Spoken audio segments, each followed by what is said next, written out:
2 summers ago, my neighbor asked me if I'd hired a professional lawn service. I hadn't. What I'd done was dump something on my yard that most lawn care channels will never tell you about because there's no money in it for them. It cost me less than the price of a fast food combo meal. And in under 3 weeks, my grass went from embarrassing thin patches and pale yellow spots to a carpet so dense, my kids started calling it the golf course. Now here's the part that's going to bother some people. The fertilizer industry does not want you mixing this at home.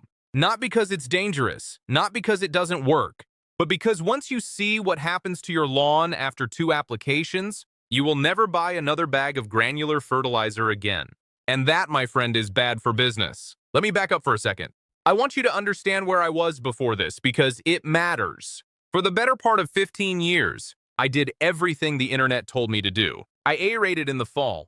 I overseeded every September like clockwork. I dropped pre-emergent in March. I bought the premium fertilizer, the stuff in the black and gold bag that costs twice as much as the generic. And I watered on a schedule that would make a sprinkler company proud. And you know what I had? A lawn that looked okay, just okay. Not great, not terrible. The kind of lawn where nobody compliments it and nobody complains about it. It just existed, average, forgettable. And that drove me absolutely crazy because I was spending real money and real weekends on this thing. Then one winter, I fell down a research rabbit hole. I wasn't even looking for lawn tips. I was reading about regenerative farming practices, the stuff organic farmers use to rebuild depleted crop soil without chemicals. And buried inside a university agricultural extension paper from 1947, I found a paragraph that stopped me cold. It described a liquid soil drench that groundskeepers at 2 private estates in Virginia had been using since the early 1930s. The paper noted that turf treated with this drench showed root depth nearly double that of turf treated with ammonium sulfate alone. Double the root depth, with a homemade liquid that cost almost nothing to make. I read that line 3 times, then I started digging deeper. Here's what I eventually understood. And once you get this, everything else clicks into place. We've all been trained to think of our lawn as a plant that needs feeding. You see yellow grass, you think it's hungry, so you go buy a bag of nitrogen and dump it on top. And yes, the grass greens up for about 10 days. Then it fades and you're back to square one, except now your wallet is lighter and your soil is worse. And your soil is worse off than before. The reason that cycle never ends is because you're treating the symptom, not the cause. The real engine behind a thick, healthy, deeply green lawn is not the grass itself. It's the billions of microscopic organisms living in the top 4 inches of your soil. Bacteria, fungi, protozoa, nematodes. These tiny creatures break down organic material and convert it into the exact nutrients grass roots can actually absorb. But here's the problem. Every time you pour synthetic fertilizer on your lawn, the salts in that product are quietly killing the very organisms that make the whole system work. You're getting a short-term visual result at the cost of long-term soil health. It's like drinking an energy drink every morning instead of sleeping. Sure, you feel awake for 2 hours, but your body is falling apart underneath. The homemade fertilizer I'm about to show you flips that entire model. Instead of feeding the grass and ignoring the soil, you feed the soil and let it feed the grass. That's the shift. It's simple. It's backed by decades of soil science. And it works so well that once you see the results, you'll wonder why you ever did it the other way. All right, let's get into the actual recipe. 5 ingredients, every single one available at a regular grocery store or pharmacy. Total cost is somewhere between $3 and $6 depending on where you live. And one batch will treat your entire lawn multiple times. Ingredient number 1, 1 can of regular cola. Not diet, not zero sugar, regular classic cola. The sugar and phosphoric acid in cola are an instant energy source for soil bacteria. Those microbes metabolize simple sugars faster than almost anything else you can give them. You're essentially ringing a dinner bell underground. Any store brand works. Don't waste money on name brand.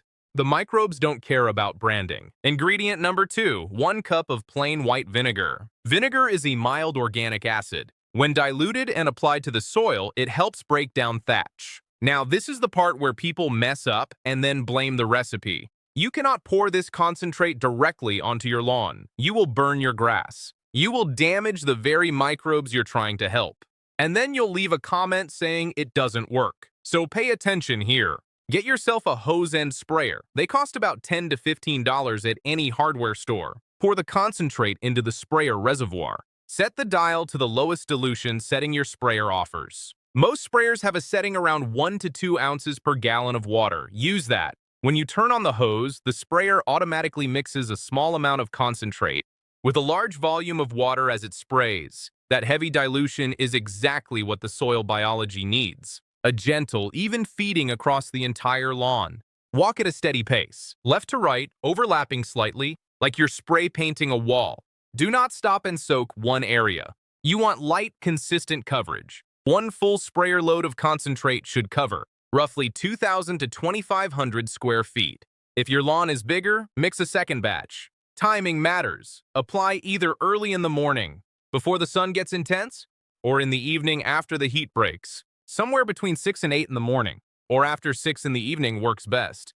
Midday sun will evaporate the active ingredients off the blades before they have a chance to soak down to the root zone. After you spray, water lightly, about 10 to 15 minutes with your sprinkler. Let me save you from the 3 biggest mistakes I see people make with this method. Mistake number 1, using too much. I've gotten messages from people who figured if 1 cup of each ingredient is good, 3 cups must be better. It doesn't work that way. Over-concentrating the tonic can acidify the soil too much, especially the vinegar and cola components. Stick to the ratios. The recipe is calibrated to feed the microbes, not overwhelm them. Mistake number 2, applying on a brand new lawn. If you just laid fresh sod or seeded 2 weeks ago, hold off. Young grass and freshly developing roots need time to establish before you start introducing biological stimulants. Wait until you've mowed at least 3 times before applying your first round. That tells you the grass is established enough to handle it. Mistake number 3, ignoring your mowing height. This one has nothing to do with the tonic, but it will sabotage your results if you get it wrong. If you're cutting your grass shorter than 3 inches, you're exposing the soil to direct sunlight, which dries it out and kills surface microbes. Raise your mower deck. For cool season grasses, mow at 3.5 to 4 inches. For warm season grasses, 2.5 to 3 inches. Taller grass creates a canopy that shades the soil, holds moisture, and protects the microbial ecosystem you're building. And one more thing while we're here. Stop bagging your clippings. Seriously. Those clippings are free organic material. They decompose on the lawn surface and feed the soil biology in exactly the same way this tonic does. When you bag clippings and throw them away, you're literally removing nutrition from your lawn and then wondering why it's struggling. Leave them. Let them work. Now here's the finishing move I promised you. This is what takes a green lawn and turns it into that dark, almost blue-green shade you see on championship golf courses. Once a month, on a separate day from your regular tonic application, add 1 ingredient to your sprayer, humic acid. You can find liquid humic acid at any garden center or online. The sports field industry knows about it, and that bottle will last you an entire season. Humic acid is not a fertilizer. It doesn't feed the grass directly. What it does is supercharge the soil's ability to hold and transfer nutrients.